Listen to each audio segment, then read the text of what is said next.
আমরা বার্তা দিতে চাই, বাংলাদেশে যেই কোটা সংস্কার আন্দোলন, বাংলাদেশ বৈষম্য বিরোধী যে ছাত্র আন্দোলন ছিল, এই ছাত্র আন্দোলনকে সরকার ভিন্ন খাতে প্রবাহিত করার জন্য ছাত্রলীগ, যুবলীগ, আওয়ামী লীগকে উস্কিয়ে দিয়েছে এবং ওবায়দুল কাদের সহ তারা কি করেছে, দেখা মাত্র গুলির নির্দেশ দিয়েছে। এতে বোঝা যায় প্রধানমন্ত্রীর উস্কানিমূলক বক্তব্য এবং আওয়ামী লীগের নেতৃবৃন্দ এবং তাদের মন্ত্রী পরিষদের বক্তব্য দিয়ে বোঝা যায় যে এই যত মানুষ খুনি হয়েছে এই সমস্ত খুনের দায় দায়িত্ব এই বর্তমান সরকারের।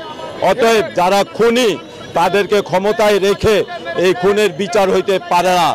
অতএব শেখ হাসিনাকে পদত্যাগ করতে হবে এবং গুলি বন্ধ করতে হবে। পুলিশ প্রশাসন সহ, পুলিশ সহ সেনাবাহিনী সবাইকে